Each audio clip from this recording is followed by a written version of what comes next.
আসসালামু আলাইকুম viewers, welcome to my channel. আজকে আমি আপনাদের সাথে শেয়ার করতে যাচ্ছি চিংড়ি দিয়ে কচুরমুখির ডাল রেসিপি।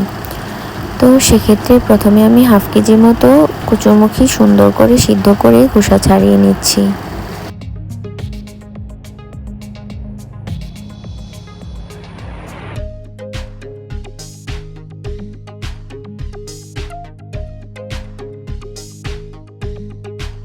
খোসা ছাড়ানো হয়ে গেলে মুখিটাকে মেখে নিতে হবে। অল্প পরিমাণ পানি অ্যাড করে মুখিটাকে সুন্দরভাবে মেখে নেব। ডাল রান্নার উপযোগী একটি মেজারমেন্ট পাতিলে দিয়ে দিচ্ছি পরিমাণ মতো তেল। দিয়ে দিচ্ছি মেজারমেন্ট কাপের 1 কাপ পরিমাণ পেঁয়াজ কুচি। পেঁয়াজ ভালো মতো ভেজে নেব। ভাজা হয়ে এলে দিয়ে দিব পরিমাণ মতো চিংড়ি মাছ। চিংড়ি মাছ সামান্য ভেজে নেব। চিংড়ি মাছ ভাজা হয়ে গেলে দিয়ে দিব হাফ চা চামচ পরিমাণ হলুদের গুঁড়া। দিয়ে দিচ্ছি 2 চা চামচ পরিমাণ মরিচের গুঁড়া। দিয়ে দিচ্ছি 2 চা চামচ পরিমাণ মতো লবণ পরবর্তীতে আরও লাগলে অ্যাড করব। আপনারা আপনাদের পরিমাণ অনুযায়ী লবণ অ্যাড করে দিবেন। সামান্য পানি দিয়ে ভালোভাবে কষানোর জন্য ঢাকনা দিয়ে ঢেকে দিচ্ছি।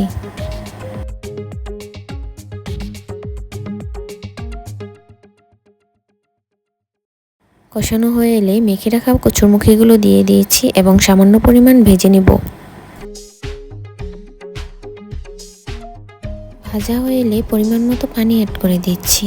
যেহেতু ডাল রান্না করব, ডালের ক্ষেত্রে পানির পরিমাণ একটু বেশি হলে ডালটা খেতে ভালো হয়।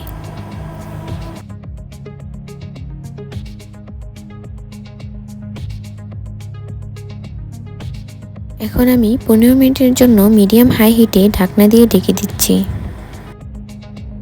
চলে আসলাম 15 মিনিট পর। ডাল ভালোভাবে বলক উঠেছে।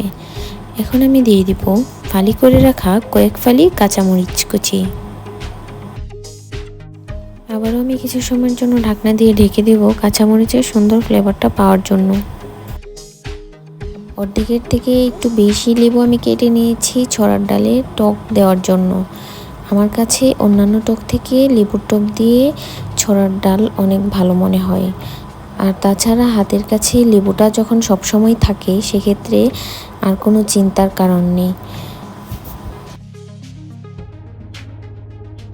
লেবুগুলো সব চিপে দিয়ে দিচ্ছি।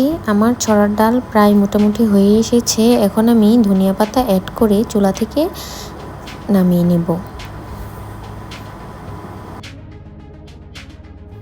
Thank you for watching my video এবং এরকম আরও নতুন নতুন ভিডিও পেতে অবশ্যই আমার চ্যানেলটি সাবস্ক্রাইব করুন।